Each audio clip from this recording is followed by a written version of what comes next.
ஈசா நபி வரலாறு தான் ரொம்ப பெரிய விஷயங்கள் கொண்டது. ஏன்னு கேட்டா ஈசா நபியோட நமக்கு நேரடியாகவே சம்பந்தங்கள் உண்டு. நம்ம உம்மத்தில் திருப்பி வரப்போகிறார். நாமளே கூட அல்லாஹ் சந்திக்கிற வாய்ப்பு நம்ம கூட அல்லாஹ் தந்துடவும் செஞ்சிடலாம். அதனால ஈசா நபி சம்பந்தமாக அதுல நிறைய விஷயங்கள் நம்ம வாழ்கிற காத்துக்கு ஏற்ற பல மேற்றுகள்லாம் ஈசா நபியுடைய வரலாறுல இருக்கிறதுனால ஈசா நபி வரலாறுல நிறைய விஷயங்கள் கிடைக்கிறது. குர்ஆன்லயும் கிடைக்கிறது, ஹதீஸ்களையும் அவருடைய வருகையை பற்றியும் பல விஷயங்களும். இன்னும் சொல்ல போனா நபி ஸல்லல்லாஹு அலைஹி வஸல்லம் காலத்தில் வாழ்ந்தவர்கள் யஹூதிகளும் நசாராக்கள் கிறிஸ்தவர்கள் தான் இருந்தாங்க. மதீனாவுக்கு போன பிறகு மக்காவில் இருந்த வரைக்கும் ஒரு இணை கற்பிப்பவர்களை சந்தித்தார்கள். மதீனாவுக்கு போன பிறகு அவங்க சந்திச்சதெல்லாம் இந்த ரெண்டு சமுதாயம் தான். அப்ப இந்த ரெண்டு சமுதாயத்தின் மத்தியில் உள்ள சண்டைகள் தான். ஈசா நபியெல்லாம் நம்ம அவங்களுக்கு வேண்டாது. ஈசா நபி எப்படி புரிந்து கொள்வது என்பதுலதான். அதனால நிறைய ஆர்குமெண்ட்கள், நிறைய வாதங்கள் குர்ஆன்ல அவங்க என்னென்ன சொல்றாங்க அதற்கான மறுப்புகள் சொல்லி பெரிய கொள்கை போரே நடக்கக்கூடியது ஈசா நபி மேட்டர் அதிகமாக இருக்கு. மூசா நபியை பின்பற்றக்கூடியவர்கள் அவர் கடவுள்னு சொல்லல, ஈசா நபியை பின்பற்றக்கூடியவர்கள் தான் கடவுளுடைய மகன் சொன்ன காரணத்தினால பெரிய ஃபைட்லாம் நடந்திருக்கிறது. ஃபைட்னா இந்த ஃபைட் யுத்தம் நடக்கல, அங்கு உள்ள மக்கள் மத்தியில கருத்து போர் நடந்திருக்கிறது. அதனால ஈசா நபியுடைய வரலாறை நம்ம விரிவான முறையில் நம்ம அறிந்து கொள்ள வேண்டும். ஈசா நபி அறிவுரையில முன்னாடி என்ன கேட்டா அவங்க தாயார் நமக்கு வரலாறு கிடைக்கிறது. அவங்க தாயார் நபி இல்ல, ஆண்களை தான் இறைவன் நபி அனுப்பினான். ஆனா அவங்க தாயார் மரியம் இருக்கிறாங்கல்ல, ஈசா அலைஹிஸ்ஸலாமுடைய தாயார் பேர் என்னது? மரியம்னு நம்ம சொல்லுவோம். அவங்க மேரி சொல்லுவாங்க. அந்த வேற சமுதாய கிறிஸ்தவ சகோதரர்கள் அவங்கள மேரின்னு சொல்லுவாங்க, நீ மேரிம்பாங்க. அது மாதிரி அவர் பேர் சொல்லுவாங்க. இந்த மரியம் அலைஹிஸ்ஸலாம் அவர்கள இருந்து அந்த வரலாறு நம்ம எடுத்துக்கொள்ளணும். இன்னும் அல்லாஹ் படைத்த அந்த படைப்பினங்கள்லயே ஒரு இறை நம்பிக்கையாளர்கள் எப்படி நடக்கணும் என்பதற்கு முன்மாதிரியாக அல்லாஹ் சொல்லி ரெண்டு பொம்பளை தான் சொன்னோம். ஆண்கள் கூட நம்ம காட்டல, இந்த ஆம்பளை மாதிரி நடங்க, இந்த ஆம்பளை மாதிரி நடங்க அல்லாஹ் நமக்கு சொல்லல. அல்லாஹ் அப்படி சொல்லி காட்டுறான். ரெண்டே ரெண்டு பெண்கள் தன்னுடைய 66வது அத்தியாயத்துல 12வது வசனத்தில் நீங்க பாத்தீங்கன்னு சொன்னா, இரண்டு பெண்களை லரபல்லாகும் வசனம் இல்லை நாமனும் நம்பிக்கை கொண்ட மக்களுக்கு அல்லாஹ் ஃபிரௌனுடைய மனைவியை ஒரு முன்மாதிரியாக உங்களுக்கு அல்லாஹ் காட்டுகிறான். ஃபிரௌன் என்ற ஒரு கொடியவனுக்கு மனைவியா இருந்தாங்களே ஆசியாண்டவங்களுடைய பேரு, ஆசியாங்கிற பேர் குர்ஆன்ல வரவில்லை. ஆனா நபிகள் நாயகம் ஸல்லல்லாஹு அலைஹி வஸல்லம் பெண்ணுடைய பேர் ஆசியான்னு சொல்லியிருக்கிறாங்க. அப்ப ஆசியா என்ற பேருடைய ஃபிரௌனுடைய மனைவியை உங்களுக்கு அல்லாஹ் முன்மாதிரியா காட்டுறான். நீங்க மூமினா இருந்தால், இறை நம்பிக்கையாளராக இருந்தால் அந்த பொம்பளை தான் நடக்கணும். அந்த பொம்பளைக்கு அப்படி என்ன மாற்று என்ன முன்னாடி இருக்குன்னு கேட்டா அதையும் நல்லா சொல்லிக்கிறாங்க. இது காலம் அந்த அம்மா சொன்னாங்க, ரப்பிபினிலே இந்த கதை தம்பி சொன்னா பொனஜினே மின் உணவு அமலிகி பொனஜினே மினல் கொமில்லாளி நீ நிறைவா என்னை அந்த பிறவன் காப்பாத்து, அவனுடைய கொடுமையிலிருந்து காப்பாத்து, அநியாயக்கார கூட்டத்திலிருந்து எங்களை காப்பாத்துரு அப்படின்னு அவங்க சொன்னாங்க. எனக்கு அங்க ஒரு மாளிகையை தந்துரு, ரப்பிபினிலே இந்த கதை தம்பி சொன்னா ஜன்னத்துல சொர்க்கத்துல எனக்கென்று ஒரு மாளிகையை நீ எழுதி தந்துரு அப்படின்னு கேட்டாங்களே. அங்கதான் உங்களுக்கு முன்னாடியா நிற்கிறாங்க என்று அல்லாஹ் சொல்றான். என்ன எப்படி முன்னாடியா இருக்கிறாங்க? அவர்கள் அரண்மனையில் இருக்கிறாங்க, சொகுசான வாழ்க்கை வாழ்றாங்க, என்னெல்லாம் கேட்கறாங்களோ அதெல்லாம் கிடைக்கும். வேலை செய்யறதுக்கு ஏவலாளிகள் இருப்பாங்க, பல்லக்கு தூக்கிட்டு இருப்பாங்க, பன்னீர்ல குடிச்சிருப்பாங்க, வகையா நகைகளும் ஆடைகளும் என்னென்ன அணிந்திருப்பாங்க. சாதாரண ஒரு ஜனநாயக நாட்டில் ஒரு பிரதமர் ஜனாதிபதிக்கு மனைவியா இருக்கிறவங்களே எல்லாத்தையும் அனுபவிக்கிறாங்கன்னு சொன்னா, அந்த காலத்துல மன்னராட்சி சர்வாதிகாரிகளுக்கு மனைவியா இருந்தா என்னவெல்லாம் அனுபவிச்சிருப்பாங்கன்னு பார்க்கணும். அவ்வளவு சொகுசான ஒரு இன்பங்கள்லாம் இருந்து கூட அந்த அம்மா என்ன பண்ணாங்கன்னு கேட்டா, கணவன் சொல்லுவது தப்புன்னு தெரிஞ்ச உடனே நம்ம கடவுள்னு சொல்றாங்க, கடவுள் இல்ல இருக்காங்க, நீ கடவுள் இல்ல, உன்னை கடவுளை கும்பிட முடியாது, உன்னை என்னையும் படைச்ச அல்லாஹ் ஒரு இருக்கிறான் அப்படின்னு சொல்லி மூசா நபியுடைய அந்த கொள்கையை ஏற்றுக்கொண்டதுனால எல்லாத்தையும் இழந்தாங்க. அரண்மனை வாசத்தை இழந்தாங்க, சுகத்தை இழந்தது மட்டுமில்ல, சித்திரைகளை எக்ஸ்ட்ரா தாங்கிக்கிட்டாங்க. இருந்த இன்பங்களை இழந்தாங்க, இல்லாத துன்பங்களை வர சுமந்தாங்க. அப்ப அவங்க என்ன அடிப்படையில் சுமந்தாங்க தெரியுமா? இங்க எனக்கு இந்த மாளிகை நான் தியாகம் பண்றேன், அந்த ஒரு மாளிகைட்டா இதான் மாடல். மூமின்களுக்கு என்ன அளவுகள் இருக்கணும்னு கேட்டா, இந்த உலகமா மறு உலகமா என்ற கேள்வி வராத வரைக்கும் இந்த உலகத்தில் அனுபவிங்க. இந்த உலகமா மறு உலகமா அந்த கேள்வி முன்னாடி வந்து விட்ட அந்த இக்கத்தில் உங்களை எல்லாம் தள்ளிட்டான்னு சொன்னா நீங்க மறு உலகத்தை தேர்ந்தெடுத்து ஆகணும். அந்த அம்மா தேர்ந்தெடுத்தாங்க, அதுதான் ஒரு மாடலா இருக்கிறாங்க. இந்த உலகத்தில் எவ்வளவு சித்திரவதை அனுபவிச்சும் கூட அவங்க தளர்ந்து போகல, அவ்வளவு கஷ்டப்பட்டு இருக்கிறாங்க. இது ஒரு மாடல். அது ஒன்னாக்கா அடுத்த அல்லான்னு சொல்றான் மரியம் மனத்த இம்ரானுடைய மகள் மரியமையும் அல்லாஹ் உங்களுக்கு மாடலா காட்டுகிறான். ரெண்டு பெண்கள் தான், இந்த பொம்பளை மாதிரி நட இல்ல இந்த பொம்பளை மாதிரி நட. ஆம்பளைக்கு அவங்கதான் மாடல், ஆம்பளைக்கு ஆம்பளை மாடல் இல்ல. நீங்க சரியான மூமினா இருந்தால் நீங்க அந்த ஃபிரௌனுடைய மனைவி மாதிரி நடக்கிறீங்களா, நீங்க மூமின்.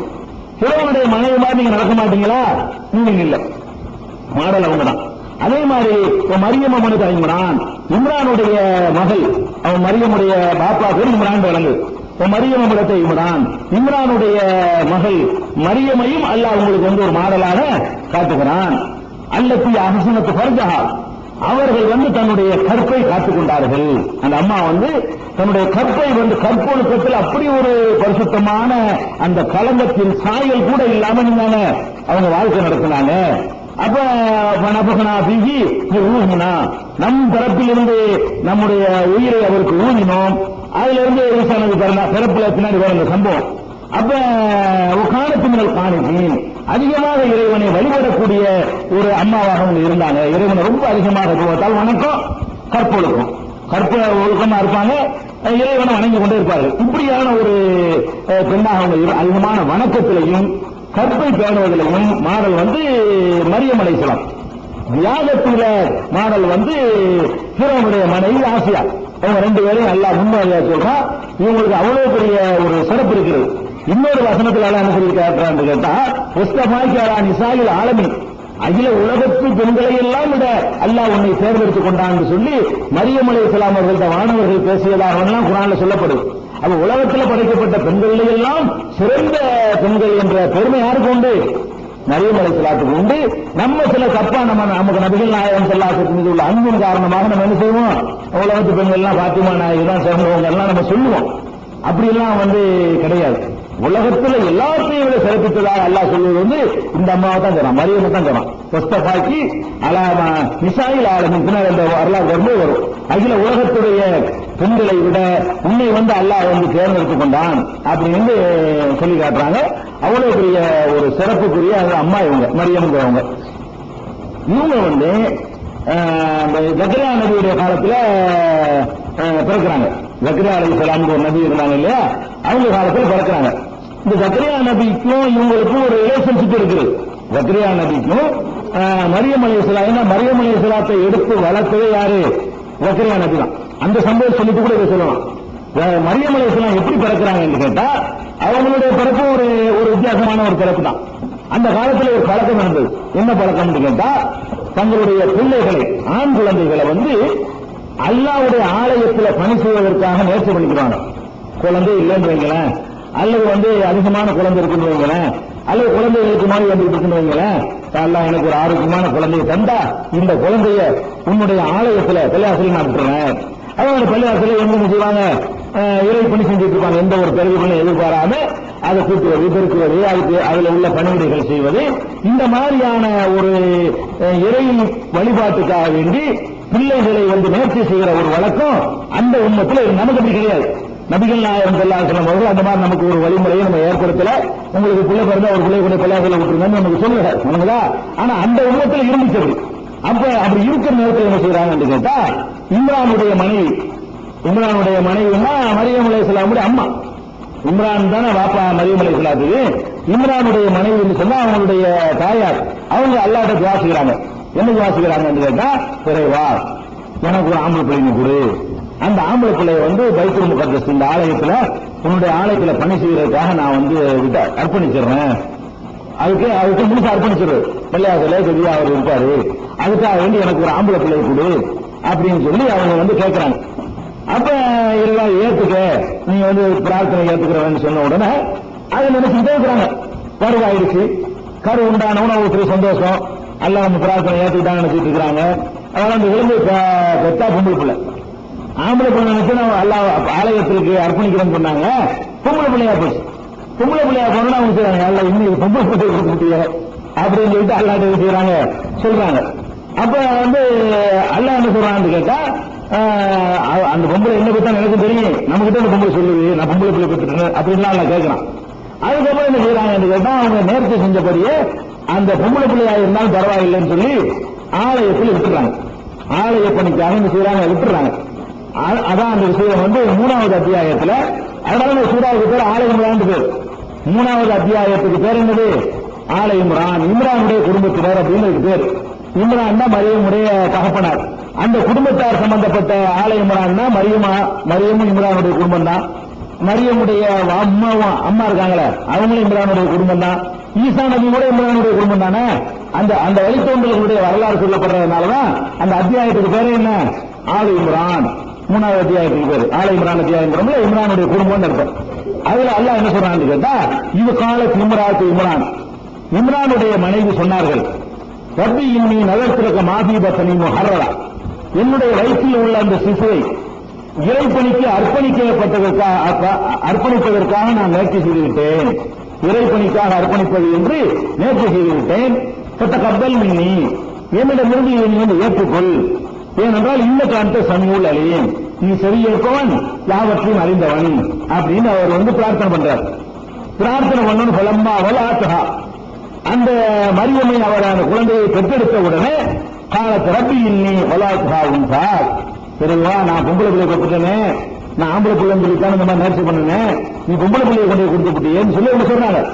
எல்லாரும் ஆரம்பி அவளாது, அந்த பொம்பளை என்ன குழந்தையை பெற்றார் என்று அல்லாவுக்கும் தெரியும். இருந்தாலும் அந்த அம்மா சொல்லி நான் பொம்பளை பெற்றெடுத்து விட்டேன் என்று சொன்னார்கள். கல்வம் சார், ஆண் வந்து பெண்ணை போன்றவர்கள் இல்லை, ஆண் வேற பெண் வேறதான் அப்படின்னு அந்த அம்மா சொல்றாங்க. சொல்லிவிட்டு இன்னி சம்மைத்துகா மரியம், என்னுடைய மகளுக்கு நான் மரியம் என்று பெயரிட்டு விட்டேன், உங்களை கொடுத்திருக்கிற மரியம் என்று நான் பெயரிட்டு விட்டேன். இன்னி ஒய்யுகா பிக்க ஒரு பகாமின சைத்தான் ரஜீம், இந்த மரியமையும் உயிருக்கு பிறக்கக்கூடிய பிள்ளைகளையும் சைத்தானை விட்டும் பிள்ளைகளையும் சைத்தான் தீண்டாமல் உன்னிடத்தில் நான் பாதுகாப்பு தேடுகிறேன் அப்படின்னு குழந்தை பிறந்த உணவு வச்சுக்கிட்டு பேரையும் வச்சுக்கிட்டு அல்லாஹ்விடத்திலும் பாதுகாப்பு தேடினார்கள் என்று 3வது அத்தியாயத்தில் 35-36 வசனங்கள்ல இதை நீங்கள் பார்க்கலாம். அப்ப மரியம் அலைஹிஸ்ஸலாம் பிறந்தது அவங்க ஆம்பளை பிள்ளை எதிர்பார்த்து பொம்பளை பிள்ளையை பிறந்துட்டாங்க. பொம்பளை பிள்ளையை பிறந்த இதுல தெரிஞ்சுக்கிற வேண்டிய ஒரு செய்தி இருக்கு, அது தெரிஞ்சுக்க எடுத்து போகலாம். இதுல என்ன தெரிஞ்சுக்கிற வேண்டிய செய்தின்னு கேட்டா, மரியம் அலைஹிஸ்ஸலாம் மரியம் பேர் வச்சாங்கல்ல, பேர் வைக்கிற காலத்துல வந்து ஜக்கரியா நபி இந்த ஊர்ல இருக்காங்க. அந்த ஊர்ல ஒரு பெரிய நபியாக ஜக்கரியா நபி இருக்கிறாங்க. மரியம் இருக்கிறவங்க வளர்க்க போறாங்க. பேர் வைக்கிறதுக்கு அஜர்குமார்கள் மௌலானாக்கள் அல்லது பெரியாருக்கு தான் வந்து வைக்கணும் இருந்தா இந்த அம்மா இவங்களா பேர் வச்சிருக்க மாட்டாங்க. என்ன பண்ணிருப்பாங்க, ஜக்கரியா நபி ஊருக்கு வாங்க, நீங்க பெரிய அஜர்க்கிறீங்க, நீங்க தான் அந்த பிள்ளைக்கு பேர் வைக்கணும் அப்படின்னு கூட்டிட்டு வந்திருப்பாங்க. நபிக்கு பக்கத்துல இருந்து அந்த நபிய கண்ணால பார்த்துக்கிட்டு இருந்து நபிக்கு சொந்தக்காரங்களா, ஜக்கரியா நபிக்கு சொந்தக்காரங்க வரையுங்க. அப்படி சொந்தக்காரங்களா இருந்து கூட என்ன செய்யல, நான் பேர் வைக்கிறேன் என் பிள்ளைக்கு, நாங்க ஒரு பொம்பளை வந்து தன்னுடைய பிள்ளைக்கு பேர் வச்சிருக்காங்க, ஆம்பளை வைக்கணும் கூட இல்ல. அப்ப அவங்களோட கலந்து பேசிட்டு பேரை வைக்கணும், வெளிநாட்டில் இருக்காரா கணவர் இருக்காரா இந்த மாதிரி பேர் வைக்கலாம் இருக்காங்க, பேர் வைக்கிறேன் சடங்கா இருக்குது. அப்ப ஒவ்வொருவரும் தன்னுடைய உள்ளத்திலிருந்து கேட்கும் போதுதான் அந்த பிரார்த்தனைக்கு ஒரு வெயிட்டு கூட, இறைவன் முழுக்கான பாக்குறான், வெளித்தோட்டத்தை பார்க்க மாட்டான்ல. அந்த அடிப்படையில பெயர் வைத்தல் என்பது அவங்களே வைக்கிறத கூப்பிடுறவங்க இல்ல, இப்படி சொல்லி கூட கூப்பிடுவீங்க, இப்ராஹிம் கூப்பிடுவேன், அவ்வளவு இப்ராஹிம் பேர் வச்சேன், அல்ல இப்ராஹிமா ஆக்கி வச்சிரு, சைத்தான் திங்கிறது உன்னை பாதுகாப்பு தேடுறேன் சொன்னோட பேராயிருக்கு வச்சேன் அவ்வளவு. அதுக்கப்புறம் கூப்பிட வேண்டிய வேலை பாக்கி இப்ராஹிம் கூப்பிட்டு வேண்டியதான். அது கொண்டு ஒரு அரபில் என்னமோ சொல்லணும் என்பதோ, அதுக்கு வந்து ஒரு காலையில பாஞ்சு ஒரு காலையில் இக்காமத்து வேணுங்கிறதோ, அதுக்கப்புறம் அது அரபில் அதற்கு அரபிலும் பேர் வைப்பாரு. அந்த குழந்தைக்கு என்ன தெரியும், ஜானல்லாஹு இஸ்மக தாரையினி பாத்திமா பாரு, பொது உலகத்திலேயும் உன் பேரை பாத்திமா என்று அல்ல ஆக்குவான குழந்தைக்கு போயிட்டு இருக்கிற பெரியாவிலிருந்து அரபு வழங்க மாட்டேங்குது. இவர் குழந்தைகிட்ட அரபில் பேசுறாரு, ஜாலில் உன் பெயரை அல்ல உன் பெயர்னு யார் சொல்றாரு குழந்தைகிட்ட, உன் பெயரை ஆயிஷா என்ற இறைவன் எந்த உலகத்திலே ஆக்குவானாக இப்படின்னு சொன்னோட அரபில சொல்லுவார். அவங்க பேர் வைக்க நினைச்சுக்கிட்டேன், இங்க விளங்குமா அந்த குழந்தைக்கு ஏதாவது பேர் நமக்காக வச்சுக்கிறோம், அவங்க அல்லாவை கூப்பிட்டு பேர் வைக்கிறாங்க, இந்த பிள்ளைய கூப்பிட்டு பேர் வைக்கிறாங்க. பேர் வந்து அல்லாவுக்கு கூப்பிட்டு வைக்கணும், அல்லா என் பிள்ளைக்கு பேர் வச்சுக்கேன்னு சொல்லணுமே தவிர குழந்தையே உனக்கு இப்படி பேர் வச்சுக்கணும்னு சொன்னா அது வழங்கு, நம்ம அல்லாத சொல்லிவிட்டு கூப்பிட வேண்டியதானுங்க, அதுதான் செய்யணும். அப்ப அந்த மாதிரியான ஒரு சட்டத்தை வந்து வழங்கிக் கொள்கிறோம். இது பெயர் வைக்கக்கூடிய ஒரு விஷயம். அடுத்தது என்னன்னு கேட்டா, இன்னைக்கு நம்ம அந்த குழந்தைகளுக்கு வந்து சைத்தானை விட்டு பாதுகாப்பு தேடலாம். ஆனால் நபிகள் நாயகம் ஸல்லல்லாஹு அலைஹி வஸல்லம் சொல்றாங்க, உலகத்தில் உள்ள எந்த குழந்தை பிறந்தாலும் அந்த குழந்தையை வந்து சைத்தான் தீண்டாமல் இருக்கவில்லை. பெற்றோம் பிறந்தோன்னு கத்துகிற குழந்தை, அதுக்கே நபி ஸல்லல்லாஹு அலைஹி வஸல்லம் என்ன காரணம் சொல்றாங்கன்னா, சைத்தான் ஒரு குத்து சுத்துறாங்க, அதான் கத்துகிறாங்க. அது ஆன்மீக சம்பந்தப்பட்ட விஷயம், அது நம்ம நம்பத்தான் வேணும். அப்ப சைத்தான் தீண்டதுனாலதான் குழந்தை வந்து அழுகுன்றலாம் சொல்றாங்க. அப்ப சைத்தான் தொடாமல் ஒரு குழந்தையும் பிறப்பதில்லை, 2 குழந்தையை தவிர. அந்த 2 குழந்தை யாருன்னு கேட்டா அந்த மரியமும் அவருக்கு பிறந்த ஈசா நபியும் தவிர. ஏன்னா இந்த அம்மாவுடைய அட்வான்ஸ் முதல்ல பாதுகாப்பு கேட்டுக்கிட்டாங்க, அப்புறமே நம்ம சொல்லித்தவரை நம்ம கேட்டு விடுவோம். அதனால ஒரு ஃபார்மாலிட்டி சொல்லலாம் இருக்கிற இந்த அம்மா கிட்ட எல்லாம் ஏற்றுனா ஏற்றுக்கொண்டதுனால என்ன செய்யல, என்னுடைய மகளையும் சைத்தான் தீண்டாமல் ஆக்கிவிடு, அவருக்கு பிறக்கக்கூடிய குழந்தையும் சைத்தான் தீண்டாமல் ஆக்கிவிடுன்னு அவர் கேட்டதுனால சைத்தான் வந்து 2 பேரையும் தீண்டல அப்படின்னு சொல்லிட்டு இது வந்து ஈசா நபியை தீண்டவில்லை என்ற ஒரு செய்தி புகாரியில 3286வது ஹதீஸ்ல நீங்கள் பார்க்கலாம். அதே மாதிரி வந்து 2 பேரையுமே, அதாவது மரியமையும் மரியமுடைய மகனையும் சைத்தான் தீண்டவில்லை என்று நபி ஸல்லல்லாஹு அலைஹி வஸல்லம் சொன்ன ஒரு செய்தி புகாரியில 3431 4548 ஆகிய ஹதீஸ்ல பார்க்கலாம். அப்ப அந்த சைத்தான்கள் இருந்து பாதுகாப்பு பெற்ற ஒரு சிறப்பும் இந்த அம்மாவுக்கு உண்டு, மரியம் அலைஹிஸ்ஸலாம் அவங்களுக்கு உண்டு, ஈசா நபிக்கும் உண்டு. இதெல்லாம் ஒத்துக்கிறது, இதெல்லாம் ஒரு நபி ஒரு சிறப்பு எல்லாம் கொடுத்துருக்கான். நபிகள் நாயகம் ஸல்லல்லாஹு அலைஹி என்னையும் அவங்க சொல்லல, நான் பிறக்கும்போது சைத்தான் தீண்டுன்னு சொல்றாங்க. அவங்களே சொல்றாங்க நபிகள் நாயகம் ஸல்லல்லாஹு அலைஹி வஸல்லம் அவங்களே ஈசா நபிக்கும் அவங்க அம்மாவுக்கு அல்லாஹ் கொடுத்த ஒரு சிறப்பு. ஒவ்வொருத்தருக்கும் ஒரு சிறப்பை கொடுத்திருப்பான். ரசூலுல்லாஹ் கொடுத்த சிறப்பு வேற வேற சிறப்பு எல்லாம் இருக்குது. இந்த சிறப்பு அவங்களுக்கு கொடுத்தாங்க என்பதை விளங்கிக் கொள்ளணும். அடுத்து என்ன ஆச்சுன்னு கேட்டா, குழந்தை பிறந்த உடனே எடுத்து வளர்க்கணுமா இல்லையா, பள்ளிவாசல் வந்து விட்டுறாங்க. பள்ளிவாசல்ல விட்டாலும் பள்ளிவாசலுடைய நிர்வாகிகள் தலைவர் இருப்பாரு, செயலாளர், பொருளாளர், எத்தனை நிர்வாகிகள் இருக்கணும் செய்வாங்க பஞ்சாயத்துன்னு சொல்லி, அதுல யார் எடுத்த குழந்தையை பொறுப்பேற்றுக் கொள்வது என்பதுல சண்டை வரும், நிறைய பேர் போட்டி வருது. அப்ப போட்டி எந்த அளவுக்கு வருதுன்னு கேட்டா, 3வது அதே ஆல இம்ரான்ல 3வது அத்தியாயத்துல 44வது வசனத்துல அல்லாஹ் சொல்றான், நான் நீங்க போட்டி எடுத்த உடனே சீட்டு குலுக்கி போட்டு தான் முடிவு எடுத்திருக்காங்க. யார் இந்த மரியமை பொறுப்பேற்றுக் கொள்வது என்பதை வந்து அவங்களுடைய அந்த பேனாக்களை போட்டு குலுக்கி போட்டு யாருடைய பேனா கையில வருதோ அவர் தான் எல்லாரும் பேனா வச்சிருப்பாங்க. அந்த காலத்துல எழுத்து முறையெல்லாம் வந்துருச்சு. எல்லாருடைய பேனாவை டப்பாவில் விட்டு குளிக்கிறது, கையை விட்டு இருக்கிறது. யாரு பேனா ஜக்கரியா நபி பேனா வந்துச்சுன்னா ஜக்கரியா நபி இந்த பிள்ளைய எடுத்து செய்யணும், வளர்க்கணும். அல்லாஹ் சொல்லி காட்டுறான், நாளைக்கு நம்பாயில்கள், இது மறைவான செய்திகள், நீ இழைத்த இதை நாம் தான் உனக்கு அறிவிக்கிறோம். நீ அப்ப உனக்கு தெரியாது, மாக்குந்தலையும் நீ அவர்களுக்கு அருகில இருக்கவும் இல்லை. நபிகள் நாயகம் பார்த்து எல்லாம் சொல்ல இருக்கவில்லை. இதில் கூட அக்கலாமகும் ஐயகம் எப்போது மரியமை யார் பொறுப்பேற்றுக் கொள்வது என்பதற்காக தங்கள் பேனாக்களை போட்டு குளிக்க எடுத்தார்களே, அந்த நேரத்தில் நீங்கள் இருக்கவில்லை. அவங்க சொல்லி காட்டும், குளிக்கு யார் அந்த அம்மாவை பொறுப்பேற்றுக்கிறதுங்கிறதுக்காக சண்டை போட்டாங்களே, அப்ப நீ இருக்கவில்லை. ஒமாக்குந்தலையும் நீ எகத்தசிமோன், அவர்கள் சண்டை போட்டுக் கொண்டார்கள் என்ற விஷயத்துல அப்போதும் நீ இருக்கவில்லை. அதெல்லாம் நான் தான் உங்களுக்கு சொல்லித்தரேன் நல்லா சொல்றான். அப்ப என்ன விளங்குதுன்னு கேட்டா, மரியம் அலைஹிஸ்ஸலாத்தை கொண்டு பள்ளிவாசல்ல கொண்டு விட்ட உடனே பொம்பளை பிள்ளை அல்ல நேர்ச்சி பண்ணிவிட்டோம், நம்ம ஆம்பளை பிள்ளை எதிர்பார்த்தோம், பொம்பளை பிள்ளை வந்து திரும்ப சொன்னபடி பள்ளிவாசல்ல விட்டு விட்டாங்க. அதை யார் எடுத்து பராமரிக்கிறது என்பதுல வந்து என்ன செஞ்சிருச்சு, சண்டை வந்துருச்சு. அதுல சீட்டு குலுக்கி போட்டாங்க. சீட்டு குலுக்கி போட்டு யார் எடுத்தா அப்படின்னு கேட்டீங்கன்னா, 3வது அத்தியாயத்துல வந்து 38வது வசனத்துல அல்லாஹ் சொல்லி காட்டுறான், கம்பளஹா ரப்புஹா பி கபூலின் ஹஸனி, இந்த மரியமை அல்லாஹ் அழகிய முறையில ஏற்றுக்கொண்டு விட்டான். பள்ளிவாசலுக்கு நேர்ச்சி செஞ்சு விட்டாங்க இல்லையா, அதை அல்லாஹ் ஒப்புக்கொண்டு விட்டான். சின்ன இருந்தால் பரவாயில்லைன்னு அல்லாஹ் ஏற்றுக்கொண்டு விட்டான். அம்பதஹா நபாத்தன் ஹசனா, அழகிய முறையில அவரை அல்லாஹ் கொண்டு வளர்த்தான். கப்பலஹா ஜக்கரியா, ஜக்கரியா அவருக்கு பொறுப்பை எடுத்துக்கொண்டார். வளர்க்கிற பொறுப்பை யாரை ஏற்றுக்கொண்டார், ஜக்கரியா எடுத்துக்கொண்டார் என்று சொல்லி 3வது அத்தியாயத்தில் 37வது வசனத்தில் எல்லாம் சொல்லி காட்டுறான். அப்ப ஜக்கரியா நபி தான் அந்த மரியம் அலைஹிஸ்ஸலாத்தை எடுத்து செய்யறாங்க, வளர்க்கிறாங்க. அப்ப வளர்க்கிறாங்க என்னதான் ஜக்கரியா நபி ஒரு ஆணு, மரியம் அலைஹிஸ்ஸலாம் ஒரு பெண். வளர்ந்து ஆளாகும் போது அது எப்படி அது என்ன பிரச்சனை எல்லாம் வந்துடக்கூடாது இல்லையா. அதனால வந்து அவங்க 2 பேருக்கு என்ன ரிலேஷன்ஸ் என்பதை நம்ம தேடி பார்த்தோம்னு சொன்னா, புகாரியில 3430வது ஹதீஸ்ல நபி ஸல்லல்லாஹு அலைஹி வஸல்லம் சொல்றாங்க, மேராஜுக்கு போயிருக்கும் பொழுது நான் யஹ்யாவையும் பார்த்தேன், ஈசாவையும் பார்த்தேன். மேராஜில 2 பேரும் யாருன்னு கேட்டா, உஹமா இப்னா காலத்தின் 2 பேரும் சின்ன மரியம்மாவுடைய பிள்ளைங்க, அதான் எனக்கு பிள்ளைங்க.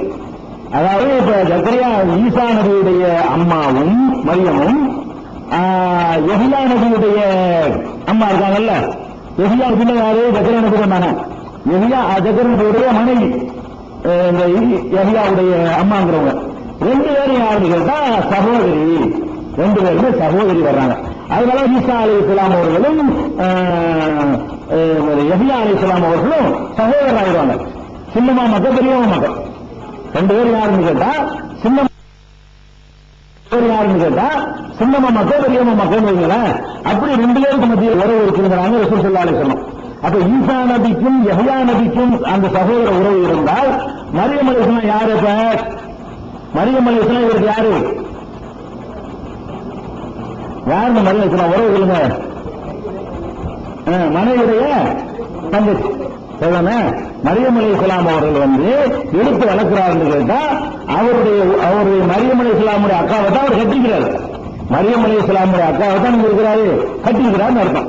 அப்ப அந்த சகோதரத்துவ அடிப்படையில் மனைவியுடைய சகோதரியை எடுத்து வளர்க்கலாம்ல, அந்த மாதிரியான ஒரு உறவு அவர்களுக்கு மத்தியில் இருந்தது என்பதை புகாரியில 3430வது ஹதீஸ்ல 2 பேரும் அந்த சின்னமா தெரியாம மக்கள் சொல்லி ரசூலுல்லாஹி சொன்னதுல இருந்து நம்ம அதையும் விளங்கிக் கொள்கிறோம். இப்படி எடுத்து வளர்க்கிறாங்க.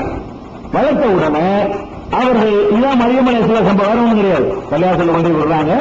அதை ஜக்கரியா நபி பொறுப்பேற்று வளர்க்கிறாங்க. வளர்த்துக்கிட்டு இருக்கையில அந்த ஜக்கரியா நபியுடைய மரியம் அலைஹிஸ்ஸலாமுடைய அந்த பருவ வயசு வந்த உடனே அவர்கள் தந்தை இல்லாமல் ஒரு குழந்தையை ஜனிக்கிறார்கள், அந்த கருவுல சுமக்கிறார்கள். அதுதான் ஈசா நபியுடைய வரலாறு நமக்கு தேவைப்படுது. அந்த விஷயத்தை அல்லாஹ் அடுத்து சொல்லி காட்டுகிறார்.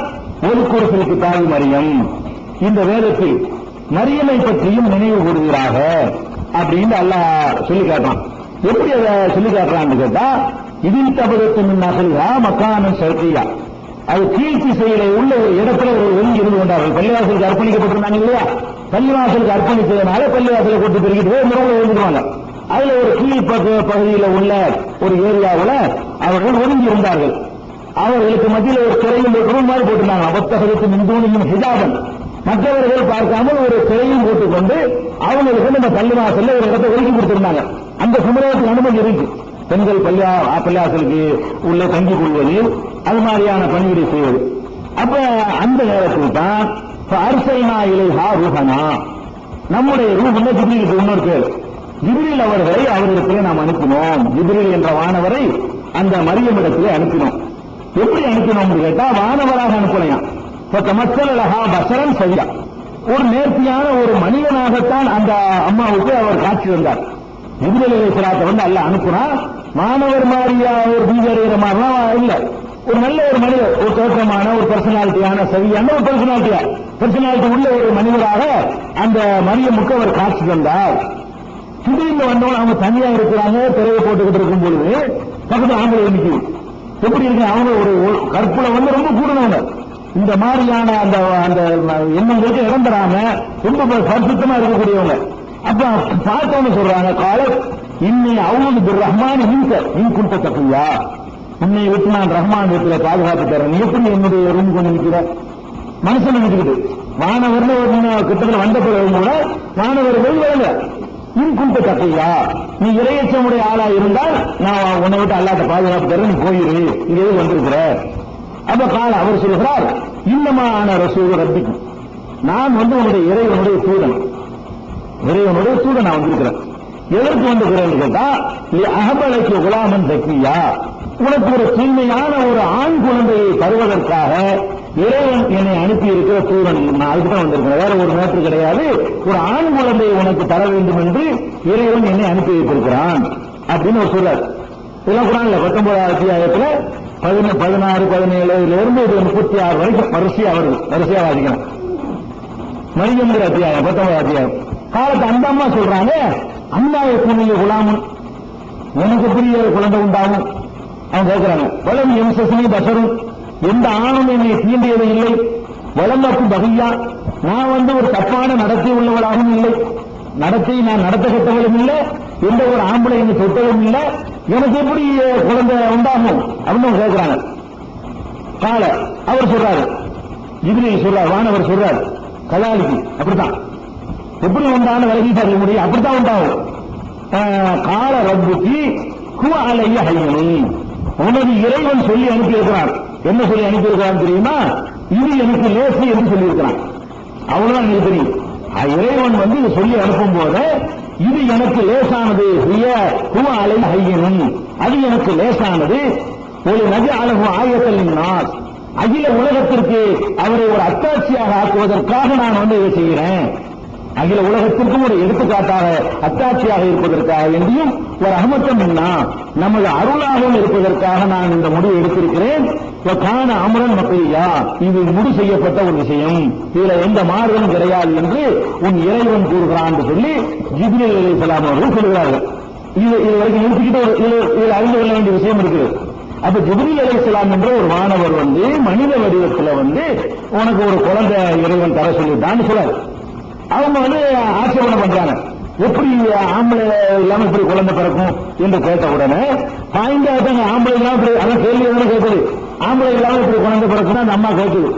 அப்ப இறைவன் என்ன சொல்லி அனுப்புறான்னு கேட்டா, அது எனக்கு லேசானதுங்கிறான். அலையில ஹையினி, அது எனக்கு லேசானது. எப்படி சொல்லல இறைவன்? அது எனக்கு முடியும்னு சொல்லல, எனக்குத்தான் முடியும்னு சொல்லல. எனக்கு அது லேசான அர்த்தம், கொஞ்சம் கஷ்டப்பட்டு உங்களுக்கு முடியும் இருக்கும். அதே அர்த்தம். ஆக ஆண் துணை இல்லாமல் ஒரு குழந்தை உருவாக என்பது எனக்கு லேசு. ஏன் லேசு? ஆகுந்த ஆயிரம். எனக்கு லேசு என்ற வார்த்தை எல்லாம் சொல்லணும். எப்படி சொல்லணும்? அது இறைவனுக்கு முடியும் அப்படின்னு சொல்லிடணும். அது இறைவனுக்கு எல்லாம் முடியும்னு சொல்லாம அல்லாஹ் என்ன செய்யறான்னு கேட்டா, இது எனக்கு லேசு என்று இறைவன் சொல்கிறான். அப்படின்னு என்ன அர்த்தம்? இறைவனுக்கு லேசு என்று சொன்னால் மற்றவர்களுக்கு முடியும் கருத்தில் அடங்கியிருக்கிறது. ஆனா லேசு கிடையாது.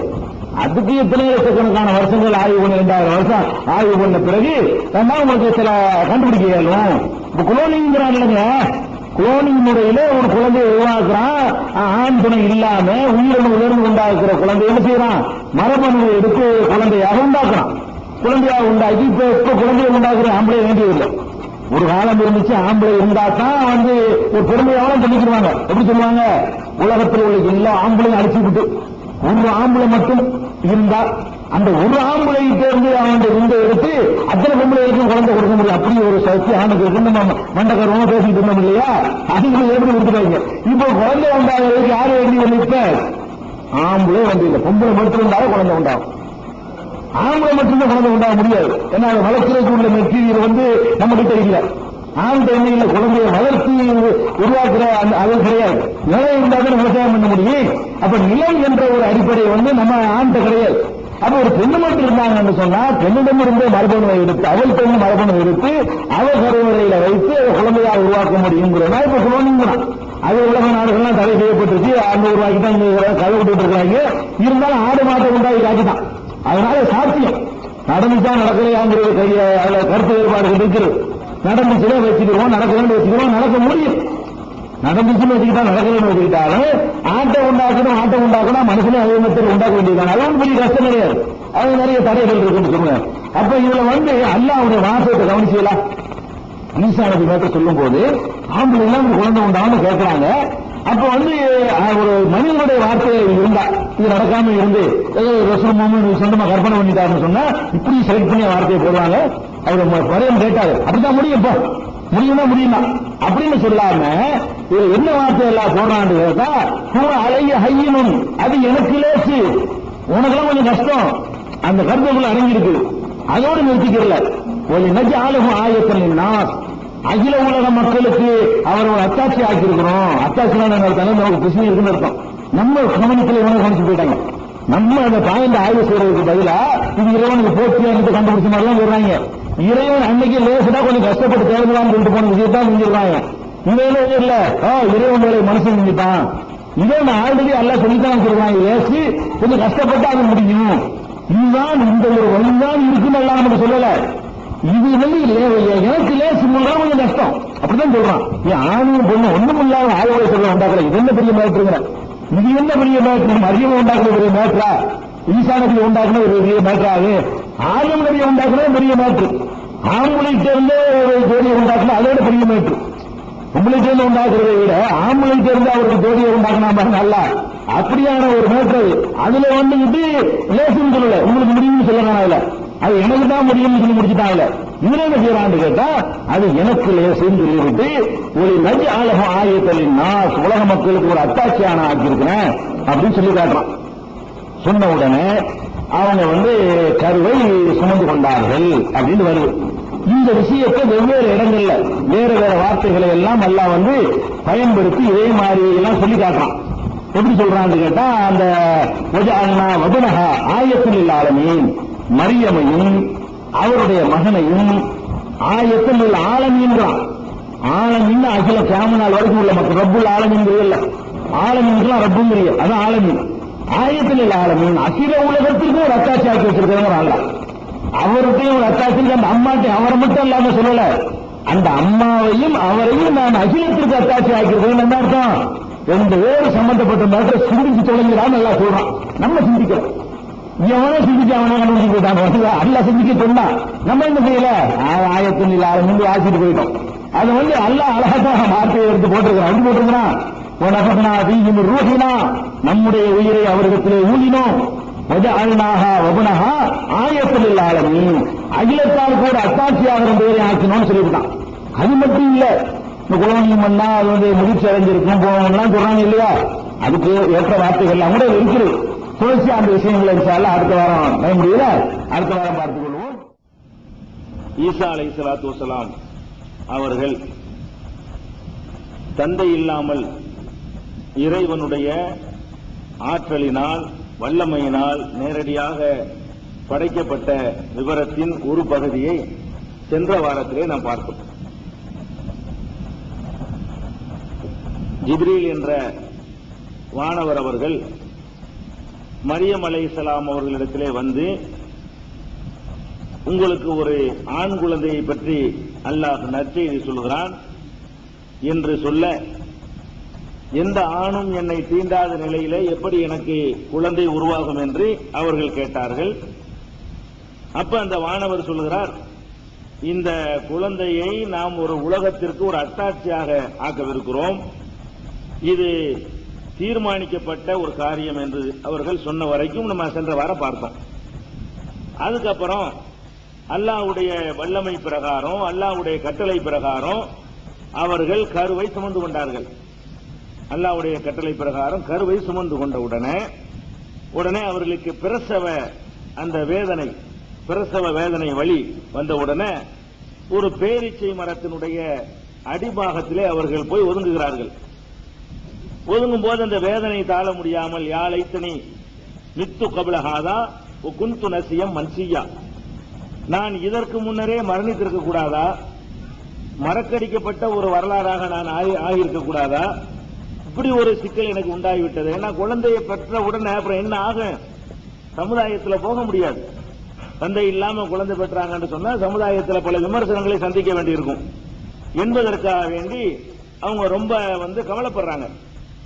அப்ப அல்லாஹ் அவர்களை அழைத்து சொல்லுகிறான், கவலைப்படாது, உனக்கு அல்லாஹ் நல்லதுதான் செய்வான்.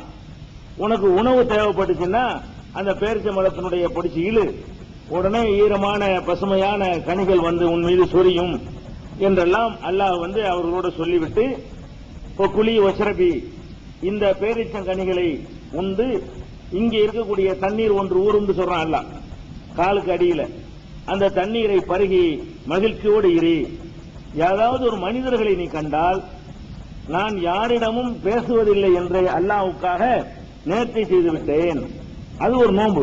அவங்க சொல்றாங்க, இப்ப இம்மா தரையின்ன மினல் பஷரி அகதன், எந்த மனிதரையாவது நீ பிரசவிக்கிறதுக்கு முன்னாடி பார்த்தால், ஃபகூலி இன்னி நதர்துலி ரஹ்மானி சௌமா, நான் இறைவனுக்காக நோன்பு நோற்பதாக நான் நேர்த்தி செய்து விட்டேன். பலன் உக்கல்லிமல் யௌம இன்சியா, இன்றைக்கு எந்த மனிதரோடும் நான் பேச மாட்டேன் என்று நீ சொல்லு அல்லாஹ் சொல்லிக் கொடுக்கிறான். அதாவது அவங்க கருவை சுமந்த உடனே ஒரு பேரிச்ச மரத்தினுடைய அடியில போய் இருக்கிறாங்க, வேதனை தாழ முடியாம அப்பதான் பிரசவிக்க போறாங்க. அப்ப அல்லாஹ் சொல்றான், யாராச்சும் உங்கள்கிட்ட பேச்சு கொடுத்தாங்கன்னு சொன்னா இப்ப பேசிடாத, குழந்தை பெற்ற பிறகு பேசிக்கிறோம். இப்ப யாராவது பேச வந்தாங்கன்னு சொன்னா நான் நோம்பாளியா இருக்கிறேன், அதனால நான் யார்கிட்டையும் பேச மாட்டேன் என்று சொல்லுன்னு அல்லாஹ் சொல்லி கொடுக்கிறான். இதெல்லாம் இந்த 19வது அத்தியாயத்தில் 16 இருந்து 36 வரைக்கும் உள்ள வசனங்களை நம்ம பார்த்துட்டு வர்றோம். இந்த இடத்துல நம்ம ஒரு சட்டத்தையும் தெரிஞ்சுக்கிறோம். அப்ப நோன்பு வைத்துக் கொண்ட காரணத்தினால மனிதர்கிட்ட பேச மாட்டேன் அவங்களை சொல்றோம் அல்ல. அப்ப நம்ம இப்போ மௌன விரதம் இருக்கலாமா? அதாவது மனிதர்கள்ட்ட பேசாம இருப்பதை ஒரு நோன்பு என்று அவங்க அவங்களுக்கு அல்லாஹ் உத்தரவு போடுறான். யாராவது உங்ககிட்ட பேச்சு கொடுத்தாங்கன்னு சொன்னா நான் நோன்பு, அதனால பேச முடியாது என்று சொல்லு நல்லா சொல்றான். அப்ப இது நமக்கு முந்தின சமுதாயத்திற்கு அப்படி ஒரு நோன்பு இருந்தது, நமக்கு கிடையாது. நபிகள் நாயகம் ஸல்லல்லாஹு அலைஹி வஸல்லத்திற்கு முந்தின அந்த யூத கிறிஸ்தவ இஸ்ரவேல் சமுதாயங்கள்ல நோன்பு வைப்பதாக இருந்தால் பேசாத நோன்பு, மௌன விரதம் வாங்கல்ல, அந்த மௌனமாக இருக்கக்கூடிய ஒரு விரதம் முந்தைய சமுதாயத்திற்கு அனுமதிக்கப்பட்டிருந்துச்சு. மரியம் அலைஹிஸ்ஸலாத்தை அல்லாஹ் நோன்பு வைக்க சொன்னான்னு நினைச்சுக்கிட்டு நாம என்ன செய்யக்கூடாது, இன்னைக்கு யார்ட்டையும் பேசக்கூடாது அப்படின்னு ஒரு நாளைக்கு 2 நாளைக்கு நோன்புலாம் இருக்கக்கூடாது. பேசாம இருக்கிறதுக்கு நமக்கு தடை இருக்கிறது. எப்படி தடை இருக்கிறது என்று கேட்டால், நபிகள் நாயகம் ஸல்லல்லாஹு அலைஹி வஸல்லம் அவர்கள் ஒரு நாள் உரை நிகழ்த்தி கொண்டிருக்கிறார்கள், சொற்பொழிவு. அப்ப உரை நிகழ்த்தி கொண்டிருக்கும் பொழுது பள்ளிக்கு வெளியே வெயில்ல, பகல்ல நடக்குது இந்த சம்பவம். பள்ளிக்கு வெளியில வெயில்ல ஒரு ஆள் நின்றுட்டு இருக்கிறார். அப்ப நபிகள் நாயகம் ஸல்லல்லாஹு அலைஹி வஸல்லம் கேட்கிறாங்க, அவர் ஏன் நிக்கிறார் என்றால் வெளியே, எல்லாரும் உள்ள உட்கார்ந்து இருக்கிற மாதிரி அவர் உட்கார வேண்டியதானே என்று நபிகள் நாயகம் ஸல்லல்லாஹு அலைஹி வஸல்லம் அவர்கள் கேட்கிறார்கள். அப்ப மக்கள் சொல்றாங்க, அபு இஸ்ராயில், அவர் பேர் அவருக்கு அபு இஸ்ராயில், நதர அன் யகூம வலா யகூத, அவர் எப்பவும் நின்றுட்டே இருக்கிறன்னு நேர்ச்சி பண்ணிட்டார், உட்கார்றதே இல்லைன்னு நேர்ச்சி பண்ணிட்டாராம். அதாவது உட்காராம இருக்கிறது அப்படி ஒரு நேர்ச்சி. அவர் வலா எஸ்தல் இல்ல, நிழல் படுவதில்லை, மேல நிழல் பட வெயில் படுற மாதிரி தான் நடந்து கொள்றது. வலா எத்தக்கல்லம, பேசுறதே இல்ல. ஓ யசூம, நோன்பு வைக்க 4 விஷயம் அவர் செய்யறாரு. ஒன்னு நிக்குவேன், உட்கார மாட்டேன், நிழல் பட விட மாட்டேன், நோன்பு வைக்குவேன், பேச மாட்டேன். இவ்வளவு அவர் நேர்ச்சி பண்ணியிருக்கிறாராம். இத நபிகள் நாயகம் ஸல்லல்லாஹு அலைஹி வஸல்லம் அவர்கள்ட்ட மக்கள் விளக்குறாங்க. இந்த இதுக்கிட்ட அவர் நிக்கிறாரு, நிக்கிறதுன்னு ஒரு நேர்ச்சி அவருக்கு, யார்ட்டையும் பேசுறது இல்லைன்னு ஒரு நேர்ச்சி, உழுவுற வெயில்லாம் தலையில உழுவணும்னு ஒரு நேர்ச்சி, நோன்பு வைக்கிறதுன்னு ஒரு நேர்ச்சி. இப்படி 4 விஷயங்களை அவர் நேர்ச்சி செய்து கொண்டார். அப்ப நபிகள் நாயகம் ஸல்லல்லாஹு அலைஹி வஸல்லம் சொன்னாங்க, முர்ஹு பல்லியத கல்லம், முதல்ல அவர் பேச சொல்லி அவருக்கு உத்தரவு போடுங்க. அது பேச மாட்டேங்கிறது, பேச மாட்டேங்கிறது ஒரு வணக்கமா? பேசணும், நல்ல காரியங்களை பேசி நன்மைகள் என்ன செய்யணும், அதிகமாக கொள்ளையடிக்கணும். அப்ப முர்ஹு பல்லியத கல்லம், அவர் பேச வேண்டும், பேசட்டும். ஒல் எஸ்தல் இல்ல, நிழலில் அமரட்டும். ஒல் யகூத, நிக்கிறேன்னு சொல்றாரு பாருங்க, உட்காரட்டும். அப்படி நிக்கிறதுங்கிற ஒரு வணக்க மார்க்கத்தில் கிடையாது. ஒல் யுத்திம்ம சௌமஹு, நோம்ப மட்டும் ஒரு முழுமையாக்கட்டும். 4 விஷயம் செஞ்சார்ல, அந்த 4ல 3 தப்பு. ஒரு விஷயம் ஓகே, நேர்ச்சை பண்ணது நோன்பு வைக்கிறதாக நேர்ச்சை பண்ணார் பாருங்க, அது கரெக்ட். அதை மட்டும் அவர் வைக்கலாமே தவிர, நான் வெயிலேயே அலைய வேண்டிய ஒருத்தர் நேர்ச்சை பண்ணார்னு சொன்னா வெயிலேயே அலையக்கூடாது. நான் நின்றுகிட்டே இருப்பேன் எப்ப பார்த்தாங்க அப்படின்னு நேர்ச்சை பண்ணார், நான் ஒரு 2 நாளைக்கு நான் நிற்பேன், அல்ல ஒரு 8 மணி நேரம் நான் நிக்க போறேன் அல்லாஹ் உட்கார்ந்து அப்படின்னு ஒருத்தர் சொன்னார். இது திருக்குத்தனம், இது செய்ய வேண்டியதில்லை, செய்யக்கூடாது. இந்த மாதிரி நம்ம யார் நேர்ச்சி தப்பா பண்ணிட்டோம்னு சொன்னா இதுகளை எல்லாம் செய்யக்கூடாது. அதே மாதிரி பேசுறதே இல்ல, நம்ம அல்லாஹ் மேல ஆணையான இனிமேல் யார்ட்டும் பேச மாட்டேன், அல்லது நான் பேசக்கூடாது என்று சத்தியம் செய்து விட்டேன், நேர்ச்சி செய்து விட்டேன் ஒருத்தர் சொன்னாரு, அதெல்லாம் செல்லாது. பேசலாம், பேசக்கூடாது நேர்ச்சி பண்றது தப்பு, அது ஒரு வணக்கம் கிடையாது. ஆனா நோன்பு வைப்பதாக நேர்ச்சி பண்ணுனா அதை மட்டும் நிறைவேற்ற சொல்றாங்க. அப்ப 4 விஷயங்களுக்கு அவர் நேர்ச்சி பண்றாரு, 3 விஷயத்தை ரசூல் ஸல்லல்லாஹு அலைஹி வஸல்லம் தடுத்துறாங்க, ஒண்ணை மட்டும் செய்ய சொல்றாங்க என்ற செய்திய புகாரியில 6704வது ஹதீஸ்ல நீங்க பார்க்கலாம். அதாவது 7வது வால்யூம்ல பாத்தீங்கன்னா இந்த ஹதீஸ் இடம்பெற்றிருக்கு 6704, 6704. அப்ப இந்த ஹதீஸ்ல என்ன நமக்கு விளங்குதுன்னு கேட்டா, மரியம் அலைஹிஸ்ஸலாம் பேசாத நோன்பு வச்சிருக்கிறாங்கன்னு குர்ஆன் சொல்லுது. ஆனா நபி ஸல்லல்லாஹு அலைஹி வஸல்லம் நமக்கு அதை தடுத்தார்கள் என்று ஹதீஸ்ல இருக்கிறது. இது ரெண்டையும் நம்ம முரண் என்று எடுத்துக்கொள்ள கூடாது.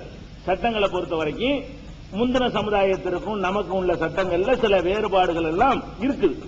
அவங்களுக்கு சட்டம் பூரா நமக்கு இருக்க, ஒழுங்கு மட்டும்தான் ஒரே மாதிரியா இருக்கும். அல்லாஹ் ஒருத்தன், சொர்க்கம், நரகம், மறுமை, கேள்வி கணக்கு, இதுக்கெல்லாம் கியாமத் நாள் வரைக்கும் மாறாது. திங்கிற விஷயங்கள், வணக்கத்தினுடைய முறைகள் எல்லாம் ஒவ்வொரு காலத்துக்கு தகுந்த மாதிரி மாறும். அப்ப ஈசா நபி கூட போய் அந்த மக்களுக்கு சொல்லும் போது, ஒலி உஹில்லலக்கும் பஅல்லதி ஹுர்ரிம அலைக்கும், உங்களுக்கு ஹராமாக்கப்பட்ட சிலவற்றை நான் ஹலாலாக்க வந்திருக்கிறேன் என்று சொன்னதாக குர்ஆன் சொல்லுது. ஈசா நபி அந்த உம்மத்துல போய் சொல்றாங்க, ஏற்கனவே உங்களுக்கு ஹராமா இருந்துச்சுல, அதுல சில விஷயங்களை நான் ஹலால் என்று சொல்ல வந்திருக்கிறேன். இப்ப குர்ஆன்ல இதுக்கு அனுமதி இருக்கு. எது அனுமதி இருக்கு? முந்தைய சமுதாயத்திற்கு உரிய சட்டங்கள் அடுத்த சமுதாயத்துக்கு மாற்றப்படும். அந்த அடிப்படையில் மரியம் அலைஹிஸ்ஸலாம் அவர்கள் பேசாத நோன்பு வச்சது அந்த சமுதாயத்துக்கு அனுமதிக்கப்பட்டுச்சு. இந்த வசனத்தை ஆதாரமா வைத்துக் கொண்டு நம்ம என்ன செய்யக்கூடாது, பேச மாட்டேன் நோன்பு வைக்க கூடாது. இது இடையில தெரிஞ்சு கொள்ள வேண்டிய விஷயம். அதுபோக வணக்கங்களை தான் நம்ம என்ன செய்யணும், நேர்த்தி செய்யணும். நம்ம உம்மத்துக்கு, நம்ம இந்த சமுதாயத்துக்கு என்ன சட்டம் கேட்டா, இபாதத்திற்குள்ள வணக்க வழிபாடு அதை செய்யறதா தான் நேர்ச்சி பண்ணணும். நான் தஸ்பீஹ் செய்யறேன், 10 ரக்காத் தொழுவுறேன், 5 நோன்பு வைக்கிறேன், அல்ல சதகா தர்மங்கள் செய்யறேன், இதெல்லாம் இபாதத்துகள். இபாதத்து செய்யறதா தான் நேர்ச்சி செய்யணுமே தவிர இந்த வாட்சியை போட்டு நான் உடைக்கிறேன் நேர்ச்சி செய்யக்கூடாது. இது வணக்கமா? இது வணக்கம் கிடையாது. அந்த பேப்பரை நான் கிழிப்பேன், இதெல்லாம் என்ன இல்ல, இதெல்லாம் நேர்ச்சி கிடையாது, வணக்கம் கிடையாது. இபாதத்து வணக்க வழிபாடுகளா இருந்தா என்ன செய்யணும்? நம்ம நேர்ச்சி பண்ணணும். நான் கண்ணாடியை போட மாட்டேன், அப்புறம் கழட்டி வச்சிருவேன், இப்படின்னு நேர்ச்சி பண்ணக்கூடாது. அவர் கண்ணாடி போடுற ஆளா இருப்பாரு, என்ன நேர்ச்சி பண்ணக்கூடாது? நான் அல்லாவுக்காக ஒரு நாள் முழுவதும் நான் கண்ணாடி போடுவதில்லை அப்படின்னு சொல்லிட்டு நேர்ச்சி பண்ணக்கூடாது. நான் இன்னைக்கு பூரா சட்டையே போட மாட்டேன், இதெல்லாம் நான் செருப்பு போடாம இருப்பேன், இந்த மாதிரி விஷயங்களுக்கு மார்க்கத்தில் அனுமதி இல்லை. நமக்கு நேர்ச்சினா என்ன பண்ணணும்? அது இபாதத்தா இருக்கான்னு பார்க்கணும், வணக்கமா இருக்குதா, அல்லாவுக்காக செய்யறது வணக்கத்தை தான் கொடுக்கணும். அந்த மாதிரி விஷயத்தை அதை இடையில மறிச்சு விளங்கி கொள்ளணும். அதுக்கப்புறம் என்ன ஆச்சுன்னு கேட்டா அவங்க பேச மாட்டேன்னு சொல்லிட்டாங்க. அப்ப உடனே என்ன செய்யறாங்க? இன்னொரு விஷயத்தை கவனிக்கணும். பொதுவாக ஒரு பெண்ணை கர்ப்பம் அடைந்தார்கள் என்று சொன்னா அவங்க எப்படி கர்ப்பம் அடைவாங்க? சிறிது சிறிதாக ஒரு 9 மாசம் 10 நாள் ஆகும்னு சொல்றாங்க இல்லையா? 10 மாசம் வைங்களேன், நம்ம நடைமுறை பிரகாரம் 10 மாசம். படிப்படியாக தான் குழந்தை வளர்ந்து பிரசவிப்பாங்க. இவங்க அந்த மாதிரியான முறையில சூழ் கொள்ளாததுனால இவங்க எப்படி பிரசவிக்கிறாங்கன்னா ஒரே நாள் தான். அதை நம்ம வழங்கிக்கிறோம். இல்லன்னா அப்பவே எல்லாரும் தெரிஞ்சு போயிடும். அதுக்கு தான் அந்த அம்மாவை எல்லாம் சொல்ல சொல்றான், பலன் கல்லிமல் யௌம இன்சியா, இன்னைக்கு நான் யாரோட பேச மாட்டேன்னு சொல்ல சொல்றான். இந்த 10 மாசத்துக்கு பேச மாட்டேன்னு எல்லாம் சொல்ல சொல்லல. யாராவது பேச வந்தால் இன்று நான் யாரிடமும் பேச மாட்டேன் என்று சொல்லுன்னு சொல்லிவிட்டு உடனே அத்தத்து பிஹி கௌமஹா, உடனே குழந்தையை கொண்டுகிட்டு மக்கள்கிட்ட வந்தார்கள் சொல்லப்படுது. இந்த வசனத்தை நீங்க படிச்சு பாத்தீங்கன்னா 19வது அத்தியாயத்துல என்ன வருதுன்னா, அதாவது 21ல 19வது அத்தியாயத்துல 21ல என்ன ஆகுதுன்னு கேட்டா குழந்தை கொடுக்கிற செய்தியை சொல்றாங்க. அல்ல 21ல 22ல என்ன ஆகுதுன்னு கேட்டா உடனே பிரசவ வேதனை அவங்கள அந்த பேரிச்ச மரத்தினுடைய அடிக்கு தள்ளிக்கிட்டு வந்துருச்சு அப்படிங்கிற செய்தியை 22, 23, 24, 25 வரைக்கும் வந்தது. அதுக்கடுத்து என்ன ஆகுதுன்னு கேட்டா 26ல இன்னைக்கு நான் யார்ட்டையும் பேச மாட்டேன்னு சொல்லுன்னு சொல்றான் அல்ல. 27 அடுத்த வசனத்துல குழந்தையை கொண்டு வந்தார்கள் அல்ல. அப்ப இதுல நமக்கு என்ன விளங்குதுன்னு கேட்டா, இல்லன்னாங்க இந்த குழந்தையை பெத்தவனையே விமர்சிச்சிருப்பாங்க, வயிற்று பெருசாக பார்த்து விமர்சிச்சிருப்பாங்களே. 4 மாசம் 5 மாசத்திலேயே வயிறுலாம் தெரிஞ்சு போயிடும். என்னமா நல்லத்தனமா இருந்தா எப்படி என்ன நடந்துச்சு உனக்குன்னு கேட்க மாட்டாங்களா? திடீர்னு கொண்டே விட்டவன ஆச்சரியமா கேட்கறாங்க, என்னமா இந்த மாதிரி பண்ணிவிட்ட பிள்ளையோட நிக்கிறிய அப்படின்னு அவங்க கேட்டதுல இருந்து இது அந்த குழந்தை உருவானது எப்படி அதிசயமானதோ அது அல்லாஹ் ஆற்றல் அதனுடைய வல்லமையினால் உருவாக்கின காரணத்தினால அதுக்கு நான் ஒரு 10 மாசம் 9 மாசம் அல்லது 8 மாசம் ஒரு சில அவங்களுடைய பிரசவத்தை அந்த மாதிரி காலம் இருக்கு பாருங்க, அந்த டைம் எடுக்கல. அந்த 19வது அத்தியாயத்தை நீங்க படிச்சு பார்த்தாலும் என்ன செய்யும் விளங்கும். அப்ப நான் யாரிடமும் பேச மாட்டேன் என்று சொல்லுன்னு சொல்லிவிட்டு அத்தத்பிஹி கௌமஹா, உடனே அந்த குழந்தையை சமுதாயத்திடத்தில் அவர்கள் கொண்டு வந்தார்கள். அன்னைக்கு தான் சொல்லிட்டு போனாரு, அடுத்த நாள் குழந்தைய பெற்றுட்டாங்க, உடனே அவர்கள் கொண்டு வருகிறார்கள். தஹமீலுஹு, குழந்தையை சுமந்து கொண்டு வந்த உடனே காலு யா மரியம் லகத் ஜீதி ஷையன் ஃபரியா, மரியமே என்ன இது இப்படி அநியாயமான ஒரு செய்தியை கொண்டு வந்துட்டிய, இப்படி என்ன மாதிரி குடும்பத்தில் பிறந்த நீ வந்துகிட்டு கல்யாணம் பண்ணாம ஒரு முறைப்படி இல்லாம ஒரு பிள்ளையை பெற்றுட்டு நிக்கிறிய என்று அவர்கள் கேட்டார்கள். யா உக்த ஹாரூன், ஹாரூனுடைய சகோதரிய, ஹாரூன் ஒரு சகோதரி அவங்க சகோதரர் அவருக்கு இருந்திருக்கிறாங்க. அந்த ஹாரூன் நபி இல்ல, அவங்களுக்கு உங்களுக்கு காலத்தால ரொம்ப பெரிய வித்தியாசம் இருக்கிறது. மூசா நபியுடைய சகோதரர் ஹாரூன் வேற, இது இந்த ஹாரூன் அவங்களுக்கு ஒரு சகோதரர் இருந்திருக்கான்னு வழங்குது. யா உக்த ஹாரூன், ஹாரூனின் சகோதரியே, மாக்கான் அபு கிம்ரா சௌயின், உன்னுடைய தந்தை ஒரு கெட்ட மனுஷன் கிடையாது. ஒமாக்கானத்து உம்முக்கி பகையா, உங்க அம்மாவும் தப்பான நடத்தையில போற ஆள் கிடையாது. எப்படிப்பட்ட பாரம்பரியம், உங்க தகப்பனார் இம்ரான் இருக்காரு, அவரும் ஒரு நல்ல மனுஷன், உன் தாயார் இருக்கிறாரு, அவங்களும் நல்ல ஆளு, அவங்களுக்கு பிறந்த நீ இந்த மாதிரி பிள்ளை பத்தி நிக்கிறியங்கிறாங்க. அப்ப இதெல்லாம் திடீர்னு ஒரு நாள் நடந்திருக்குது. நாட்கள் எடுத்துருந்துச்சுன்னு சொன்னா இந்த பிரசவிக்கும் போது இந்த விமர்சனம் வந்திருக்காது. கர்ப்பிணியா இருக்கும் பொழுதே இந்த விமர்சனங்களை சந்திச்சிருப்பாங்க. அப்ப யாரும் விமர்சிக்கல. விமர்சனமே எப்ப வருதுன்னு கேட்டா குழந்தையை தூக்கிட்டு வந்தவுடனே இந்த கேள்விகளை இவர்கள் சந்திக்கிறார்கள். அப்ப அவங்க என்ன செய்யறாங்க, மரியம் அலைஹிஸ்ஸலாம் என்னமா இந்த மாதிரி பண்ணிவிட்ட, எப்படி தகப்பனுக்கு பிறந்துட்டு எப்படிப்பட்ட தாய்க்கு பிறந்துட்டு இந்த மாதிரி பண்ணிட்டீங்கன்னா அசாரத்திகளை மரியம் அலைஹிஸ்ஸலாம் பதிலே சொல்லல, குழந்தையை நோக்கி சைகை செய்தார்கள். வேண்ட கேக்குறியா பிள்ளைகிட்ட கேளுங்கிறாங்க, வாயினால கூட பேசாம அசாரத்திகளை அப்ப இந்த கேள்விகள்லாம் விமர்சனங்கள்லாம் வந்தவன மரியம் அலைஹிஸ்ஸலாம் வாயால கூட பேசாம என்ன செய்யறாங்க? ஏன்னா அவங்க வந்துதான் நோன்பு வைக்கிறா சொல்லிவிட்டாங்களே அன்னைக்கு பூரா வெத்து உடனே கொண்டு வர்றாங்க. அன்னைக்கு இது நடந்துகிட்டு இருக்குது. அதனால பேசாம என்ன செய்யறாங்கன்னு கேட்டா அஷாரத்து இலை குழந்தையை நோக்கி கையால் செய்கை செய்தார்கள். இங்க கேளுங்கிறாங்க வாயால சொல்லாம. உடனே அவங்க அதை புரிஞ்சுக்கிட்டு இந்த மக்கள் எல்லாம் கேட்கிறாங்க. என்ன கேட்கிறாங்கன்னு கேட்டா கைபனு கல்லிமு மண்கான பில் மகதி சபியா, தொட்டில் குழந்தைகிட்ட போய் நாங்க பேசுறதா? எப்படி பேசுறது? என்ன என்ன என்ன சொல்ற நீ? நாங்க உங்ககிட்ட கேள்வியை கேட்டா குழந்தையை நோக்கி தான் பெற்றிருக்கிற குழந்தைய தொட்டில் குழந்தை, அப்ப குழந்தை தொட்டில இருக்கிற குழந்தையோடு நாங்கள் எப்படி பேசுவோம் அப்படின்னு சொல்லி அவங்க மறுமொழி சொல்றாங்க அந்த சமுதாயம். உடனேயே மரியம் அலைஹிஸ்ஸலாம் அப்புறம் பதில் சொல்லல, குழந்தையே பதில் சொல்ல ஆரம்பிக்குது. கால இன்னி அப்துல்லா, ஈசா அலைஹிஸ்ஸலாம் அந்த குழந்தை பேசுறாங்க, நான் தான் அல்லாஹ்வுடைய அடியான். ஆத்தானியல் கிதாப், அல்லாஹ் எனக்கு வேதத்தை தந்திருக்கிறான். வஜஅலனி நபியா, என்னை தன்னுடைய தூதராகவும் நபியாகவும் ஆக்கியிருக்கிறான். வஜஅலனி முபாரக்கன், என்னை பாக்கியம் பொருந்தியவனாக ஆக்கியிருக்கிறான். வௌசானி பிஸ்ஸலாத்தி வஸகாத்தி, தொழுமாறும் ஜக்காத்து கொடுக்குமாறும் எனக்கு அல்லாஹ் வலியுறுத்தி விட்டான் என்று அந்த ஈசா நபி அவர்கள் குழந்தையா இருக்கிறவர்கள் பேசுறாங்க. இப்படி பேச வைக்கும் அல்லாஹ். ஏன்னு கேட்டா எல்லா குழந்தையும் பேச வைக்கிற அவசியம் கிடையாது அல்லாஹ்வுக்கு. இவங்களுக்கு பேச வைக்க வேண்டிய தேவை இருக்கிறது. என்ன தேவை இருக்குது? தகப்பன் இல்லாம குழந்தைய கொண்டு வந்திருக்கிறாங்க. அப்ப ஏதாவது ப்ரூஃப் கொடுக்கணும்ல. தகப்பன் இல்லாம குழந்தைய கொண்டு வந்தா இது அல்லாஹ்வுடைய வல்லமையினால உருவானதுங்கிறதுக்கு என்ன ஆதாரம்? மக்கள் நம்பணும் இல்லையா? அப்ப மக்கள் நம்புறதா இருந்தா அவங்களுக்கு புரிகிற மாதிரி ஒரு எவிடன்ஸ் வேணும். அந்த எவிடன்ஸ் என்ன? பிறந்த குழந்தை பேசாது உலகத்துல, இந்த குழந்தை பேசும். பேசணும்னு குழந்தைய சொல்லும்போது கரெக்ட் தான் அது. அப்ப இது தப்பா இருக்காது, இது சரியான விஷயம் தான். இது இறைவன் தான் இந்த குழந்தையை கொடுத்தான் என்று அந்த அம்மா சொல்லுவது கரெக்ட் தான். அப்ப அதனால ஒரு பொம்பளை நீங்க அல்லாஹ் எனக்கு ஒரு பிள்ளையை கொடுத்தான்னு கொண்டு வந்தா நம்ம நம்பிடக்கூடாது. மரியம் அலைஹிஸ்ஸலாம் கொண்டு வந்த மாதிரி நானும் எனக்கு அல்லாஹ் ஒரு பிள்ளையை கொடுத்துட்டான்னு கொண்டு வந்தா பேச சொல்லு, ப்ரூஃப் காட்டு, ப்ரூஃப் வரணும். அது என்ன வரணும்? அதுக்கு மரியம் அலைஹிஸ்ஸலாம் எவிடன்ஸோட சொன்னாங்க, ஒரு ஆதாரம் இல்லாம அவங்க சொல்லல. அப்ப அந்த மாதிரி எவிடன்ஸோட என்ன செய்யணும்? சொன்ன உடனே அந்த குழந்தை பேசி நான் தான் அல்லாஹ்வுடைய அடிமைங்கிற செய்தி எல்லாம் சொன்னாங்க வருது. இதுல 2-3 விஷயத்தை நம்ம தெரிந்து கொள்ள வேண்டி இருக்கிறது. ஒண்ணு என்ன விஷயம் கேட்டா, ஒருத்தர் நபி ஆகுறதா இருந்தா நம்ம எல்லாம் விளங்கி வச்சிருக்கிறோம். அப்படிதான் பயான்கள் சொற்பொழிவுகளை எல்லாம் எல்லாரும் சொல்லிட்டு இருக்கிறாங்க. 40 வயசுலாம் நபி ஆவாங்க, நபி ஆகுறதுக்குள்ள வயசு என்ன 40 அப்படின்னு சொல்லுவாங்க. நபிகள் நாயகம் ஸல்லல்லாஹு அலைஹி வஸல்லம் 40 வயசுல நபியாக்கப்பட்டார்கள். அதனால அல்லாஹ்வால் அனுப்பப்பட்ட அத்தனை நபிமார்களும் 40 வயசுல தான் ஆக்கப்பட்டாங்க. இவங்க தப்பா விளங்கிட்டாங்க. அப்படி கிடையாது. நபியா ஆகுறதுக்கும் வயசுக்கு சம்பந்தம் கிடையாது.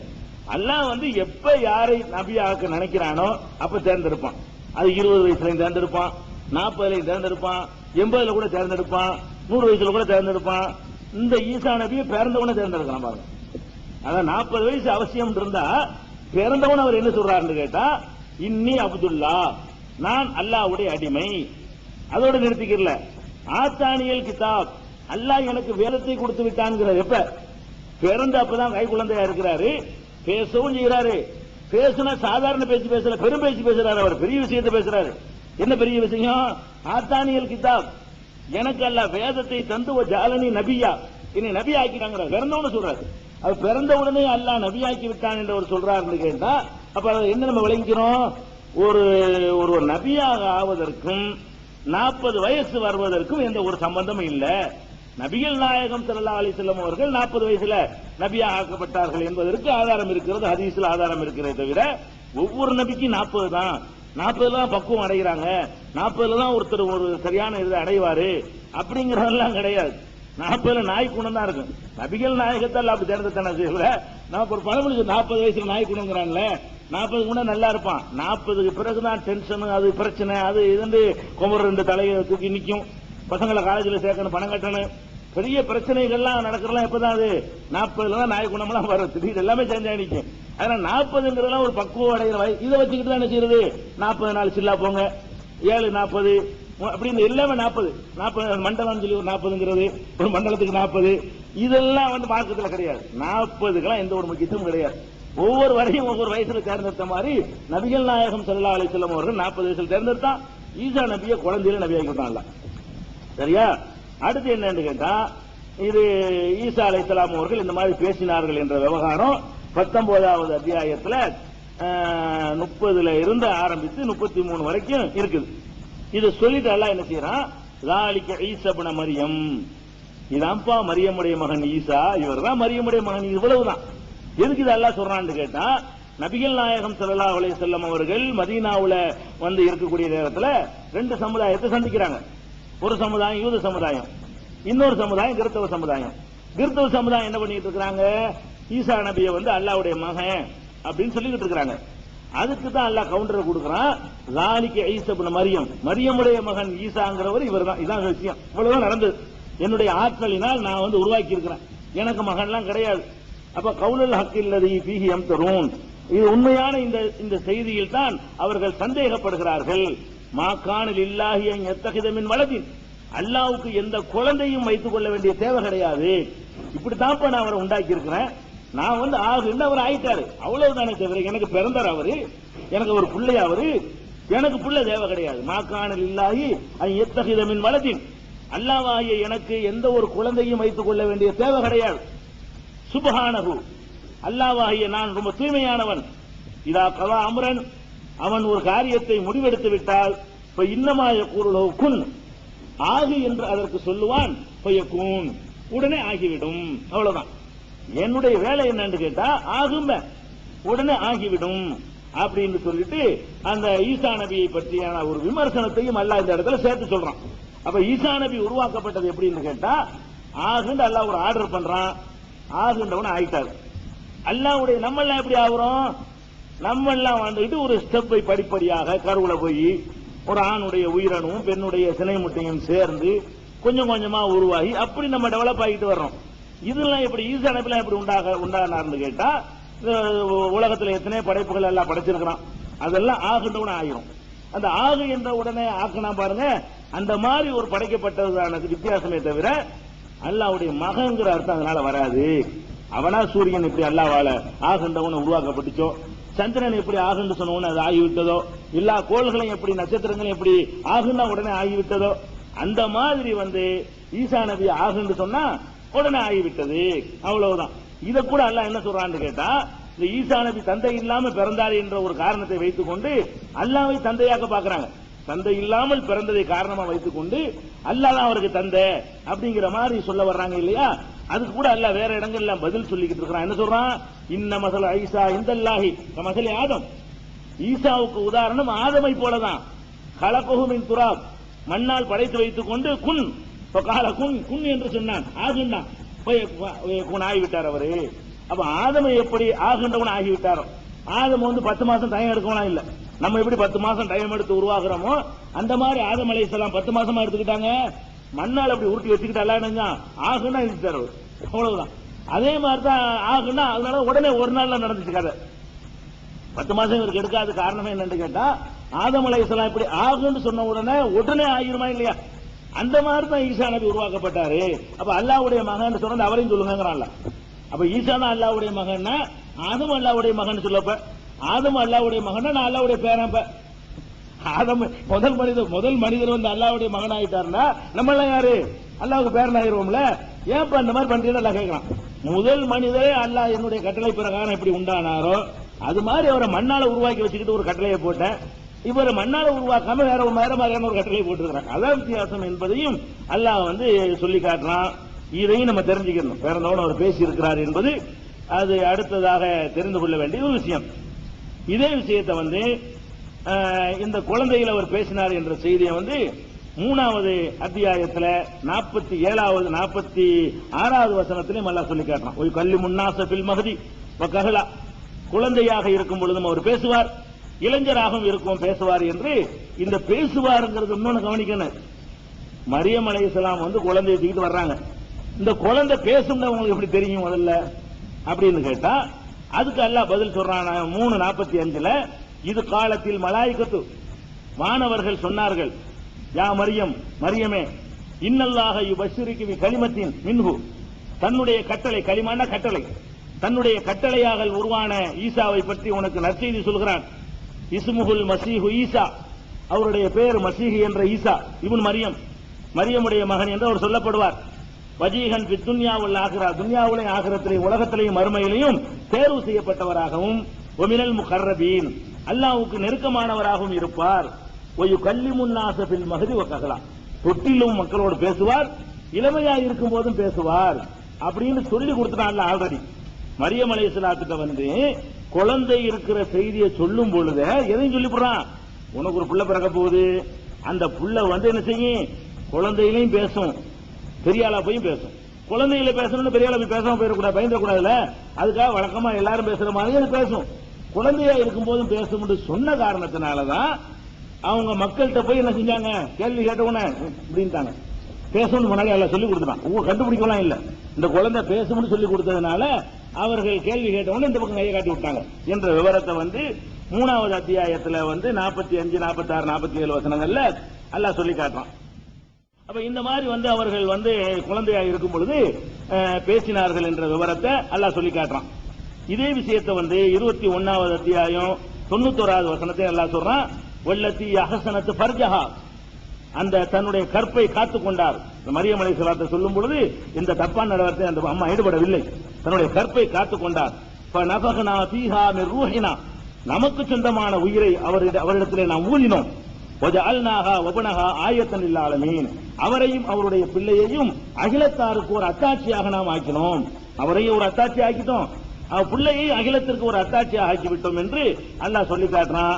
அதைத்தான் நம்ம குலோனியன் வளர்க்கணும். இதை வந்து அல்லாஹ் சொல்லிவிட்டு எதை பிறந்தாரு கதை நினைச்சிட்டு போயிடாதீங்க, இதுல அகிலத்தாருக்கு ஒரு அத்தாட்சி இருக்கிறது. சிந்திச்சு பாத்தீங்கன்னு சொன்னா இந்த மாதிரி நீங்களும் அதை உண்டாக்க முடியும். அதாவது ஒரு தகப்பன் இல்லாத முறையிலேயே குழந்தையை உருவாக்க முடியும், அது அவனுக்கு லேசானது, மற்றவங்க கொஞ்சம் கஷ்டப்பட்டு செய்யலாம் என்ற கருத்தை எல்லாம் நம்ம சென்ற வாரம் வளர்க்கிருக்கிறோம். அதனுடைய ஒரு பகுதி தான் இது. ஆனா குளோனிகள் என்னன்னு கேட்டா அதையும் தாண்டின ஒரு டெக்னாலஜி இது. அது உண்மை கண்டுபிடிக்கல. ஏன்னா தாயிடமிருந்து எடுக்கக்கூடிய மரபணுவை கொண்டு பொம்பளை பிள்ளை தான் உண்டாக்க முடியும். ஆம்பளைட்டு இருந்து இருக்கிற மரபணுவை கொண்டு ஆம்பளை உண்டாக்க முடியும். பொம்பளைட்டு இருந்து இருக்கிற மரபணுவை கொண்டு என்ன செய்ய முடியும், பொம்பளை உண்டாக்க முடியும். அல்லாஹ் என்ன பண்றான், மரியம் அலைஹிஸ்ஸலாத்திலிருந்து உண்டாக்குறது ஆம்பளை உண்டாக்கி இருக்கான். இது வந்து இந்த குளோனிக்கு தாண்டின ஒரு டெக்னாலஜி. மரியம் அலைஹிஸ்ஸலாத்துடைய மரபணுல இருந்து உருவாக்கி இருந்தால் ஒரு பொம்பளையை தான் அவங்க பெற்றெடுத்திருக்கணும். யாரை பெற்றெடுக்கிறாங்க, ஆம்பளை பெற்றெடுக்கிறாங்க. இது வந்து இதுக்கும் தாண்டின விஷயம். இதை கூட நாளைக்கு கண்டுபிடிக்கலாம். இவங்க கண்டுபிடிக்கும் போது நம்ம அட்வான்ஸ் அவங்க சொல்லிக் கொடுக்கணும். நீங்க கண்டுபிடிச்சுன்னு சொல்லுவீங்க, எல்லாத்தையும் கண்டுபிடிக்க முந்தி சொல்றோம். கண்டுபிடிச்சவன சொல்லல, கண்டுபிடிக்க முந்தி சொல்றோம். இன்னும் நீ கண்டுபிடிக்கல, பொம்பளை தேர்ந்து எடுத்து இப்ப ஆம்பளை உண்டாக்குறது நீங்க ஒன்னும் கண்டுபிடிக்கல. அதுவும் முடியும், கொஞ்சம் ஆராய்ச்சி பண்ணினால். அத்தாட்சி ஆக்கியிருக்கிறேன் எல்லாம் சொல்றான். இன்னும் கொஞ்சம் ஆராய்ச்சி பண்ணி பாருங்க பாட்டு எல்லாம் சொல்றான். அப்படி வாசலை திறந்து விடக்கூடிய ஒரு மார்க்கம் இது. அதுக்கு அடுத்தது வந்து இந்த குழந்தையில ஈசா நபி பேசினாங்க இல்லையா, இந்த குழந்தையில பேசினத வரும் பொழுது இதுல வந்து ஒரு 3 பேர் குழந்தை பருவத்தில் பேசியதாக நபிகள் நாயகம் ஸல்லல்லாஹு அலைஹி வஸல்லம் சொல்றாங்க. மற்றவர் யாருமே கிடையாது. அந்த குழந்தை பேசுனது சாபி இமாம் பேசினாங்க, அனபி இமாம் பேசினாங்கன்னு கதை விடுவாங்க. அதெல்லாம் கிடையாது.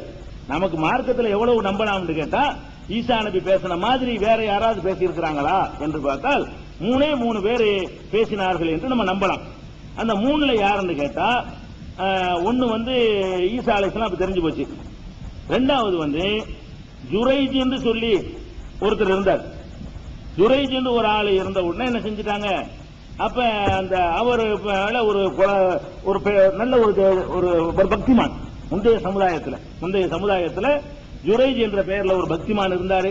அவர் நல்ல மனுஷனா வாழ்ந்தாரு, ஒரே இபாதத்து வணக்க வழிபாட்டுல இருந்தாரு. அப்ப அவர் டேமேஜ் பண்றதுக்காக என்ன பண்ணிட்டாங்கன்னா, ஒரு பொம்பளையோட சம்பந்தப்படுத்தி அந்த பொம்பளை ஒரு பிள்ளைய பத்திருச்சு, இந்த ஆளுக்கு பிறந்ததான்னு சொல்லி அவர் மேல பழிய போட்டாங்க. அப்புறமேல அல்லாஹ் அவருடைய நல்ல மனுஷனா இருந்த காரணத்தினால அந்த குழந்தையே பேச வச்சு, இவர் இல்லை தகப்பேன், இன்னும் அந்த ஆடு மேய்க்கிறவன் தான் எனக்கு தகப்பேன் அப்படின்னு அந்த குழந்தையை வந்து அல்லாஹ் சொல்ல வச்சு அவரை காப்பாத்தினா அப்படிங்கிற ஒரு செய்தியை நபிகள் நாயகம் ஸல்லல்லாஹு அலைஹி வஸல்லம் சொன்னார்கள். புகாரியில 3436வது ஹதீஸ்ல பார்க்கலாம். அதாவது 4வது வால்யூம்ல நீங்கள் பார்க்கலாம். 3436வது ஹதீஸ்ல அவங்க பேசியிருக்கிறாங்கன்னு விளங்குது. அதே மாதிரி யஹ்யா அலைஹிஸ்ஸலாம் அவர்களும் குழந்தையா இருக்குமே நினைஞ்சிருக்கிறாங்க, பேசியிருக்கிறாங்க அப்படிங்கிற செய்தி நமக்கு விளங்குறது. ஆக இந்த குழந்தையா இருக்கும்போது பேசினது வந்து இந்த 3 பேர் தான் நினைஞ்சிருக்கிறாங்க, பேசியிருக்கிறாங்க என்று நபி ஸல்லல்லாஹு அலைஹி வஸல்லம் சொல்லியிருக்கிறாங்க. அதுல வந்து ஈசா அலைஹிஸ்ஸலாம் ஒரு ஆள். அது ஒரு தெரிந்து கொள்ள வேண்டிய விஷயம். அதுக்கு அடுத்தது வந்து இந்த ஈசா நபியை பற்றி அடுத்து தெரிஞ்சிற விஷயம் என்னன்னு கேட்டா, இன்றைக்கு இதெல்லாம் நம்ம நிறைய கருத்து வேறுபாடு. இனிமே வந்து நம்ம கிறிஸ்தவ சமுதாயத்திற்கும் நம்ம இஸ்லாமியர்களுக்கு மத்தியில ஈசா நபியை பற்றி உள்ள வேறுபாடுகளை தான் அதிகமான இடங்கள் எல்லாம் சொல்லி காட்டுறாங்க, வரலாறு சொல்வதை விட. அதுல முதலாவது வேறுபாடு என்னன்னு கேட்டா, மரியம் ஈசா அலைஹிஸ்ஸலாம் அவர்கள் வந்து இஸ்ரவேல் சமுதாயத்திற்கு தான் தூதர் அனுப்பப்பட்டார்கள், உலகத்துக்கு அனுப்பப்படவில்லை. நம்ம சொல்றோம், இஸ்லாம் என்ன சொல்லுது என்று கேட்டா, ஈசா நபி அவர்கள் தந்தை இல்லாமல் அவர்கள் வந்து தாய்க்கு பிறந்தால் கூட அவர்கள் உலக மக்களை எல்லாம் தன்னுடைய வழியின்பால் அழைப்பதற்காக வேண்டி அனுப்பப்பட்டாங்களான்னா அனுப்பப்படவில்லை. அவர்கள் கொடுத்த டியூட்டி என்னன்னு கேட்டா, இஸ்ரவேலர்கள் பனி இஸ்ராயல்கள் அப்படின்னு ஒரு குரூப் வாழ்ந்தாங்க, பாலஸ்தீனர் இப்ப வாழ்ந்து கொண்டிருக்கிறார்கள், கொஞ்சம் இருக்கிறாங்க.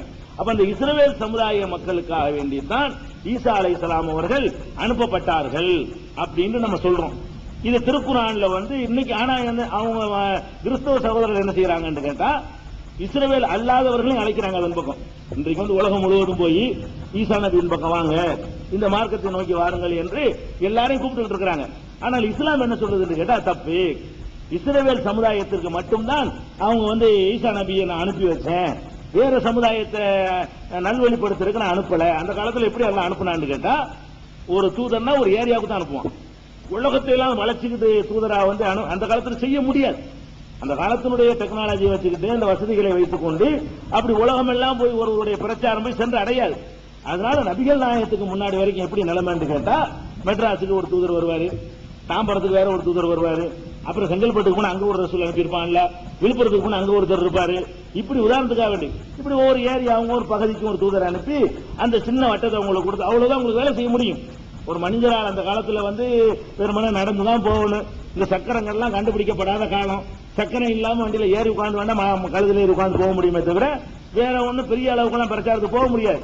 அந்த மாதிரி காலத்துல எல்லாம் என்ன பண்ணான்னு கேட்டா, ஒரு குளம், ஒரு கோத்திரம், ஒரு ஊரு, ஒரு ஏரியா, ஒரு மொழி என்ற அடிப்படையில் தான் நல்லா வந்து தூதர்களை அனுப்பினான். அந்த மாதிரி அனுப்பும் பொழுது ஈசா நபி எங்க யாருக்கு அனுப்பப்பட்டாங்கன்னு கேட்டா, இஸ்ரவேல் மக்களுக்கு தான் அனுப்பப்பட்டார்கள் என்று குர்ஆன் பல இடங்களில் சொல்கிறது.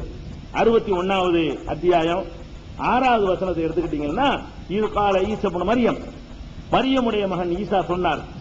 என்ன சொன்னார்னா, யா பனி இஸ்ராயீல், இஸ்ராயேல் மக்களே, இஸ்ரவேலர்களே, இன்னி ரசூலுல்லாஹி இலைக்கும், நான் உங்களுக்கு அனுப்பப்பட்ட அல்லாஹ்வுடைய தூதனாவேன். இஸ்ராயேல் மக்களே கூப்பிட்டு, மனிதர்களே அவர் கூப்பிடல. யார கூப்பிடுறாரு? இஸ்ராயேல் மக்களை, இஸ்ரவேலர்களே, நான் உங்களுக்கு தூதராக அனுப்பப்பட்டிருக்கிறேன் அப்படின்னு அவர் சொன்னார் என்று 61:6 வசனத்தில் நீங்கள் பார்க்கலாம். 3வது அத்தியாயத்தில் 49வது வசனத்தை எடுத்துக்கிட்டீங்கன்னா, ரசூலன் இலா பனி இஸ்ராயீல், பனி இஸ்ராயல்களுக்கு, இஸ்ரவேல் சமுதாயத்திற்கு நான் தூதராக வந்திருக்கிறேன் ஈசா நபி சொல்றாங்க. 3வது அத்தியாயத்தில் 49வது வசனத்தில் சொல்றாங்க, இஸ்ராயேல் மக்களுக்கு நான் தூதராக வந்திருக்கிறேன் அப்படின்னு சொல்றாங்க. அதே மாதிரி வந்து 5வது அத்தியாயம் 72வது வசனத்தில் அல்லாஹ் சொல்லி காட்டுறான், காலல் மசீஹ், மசீஹ்னா ஈசாவுக்கு இன்னொரு பேரு. ஈசா சொன்னார், யா பனி இஸ்ராயீல், இஸ்ராயேல் மக்களே, ஊபுதுல்லாஹ ரப்பி ரப்பக்கும், எனது இறைவனும் உங்கள் இறைவனுமாகிய அல்லாஹ்வை வணங்குங்கள். இஸ்ராயேல் மக்களுக்கு தான் போய் சொல்றாரு என்று சொன்னார் என்று அல்லாஹ் சொல்லி காட்டுறான். அதே மாதிரி இது 5:72 43வது அத்தியாயம் 59வது வசனத்தில் அல்லாஹ் சொல்லி காட்டுகிறான், இன் ஹுவ இல்லா அப்துன் அன்அம்னா அலைஹி வஜஅல்னாஹு மஸலன் லிபனி இஸ்ராயீல், அவர் வந்து நம்முடைய அருள் பெற்ற ஒரு அடியார், அவரை இஸ்ரவேல் சமுதாயத்திற்கு ஒரு மாடலாக, ஒரு முன்மாதிரியாக, ஒரு வழிகாட்டியாக நம்ம ஆக்கினோம் அப்படின்னு சொல்லி அதையும் அல்லாஹ் வந்து சொல்லி காட்டுறான். அப்ப இதெல்லாம் நமக்கு என்ன விளங்குதுன்னு கேட்டா, ஈசா நபி அவர்கள் வந்து இஸ்ரவேல் சமுதாயத்தை வழிபடுத்த அனுப்பப்பட்டாங்களே தவிர இஸ்ரவேல் அல்லாதவர்களுக்கு அனுப்பப்படவில்லை.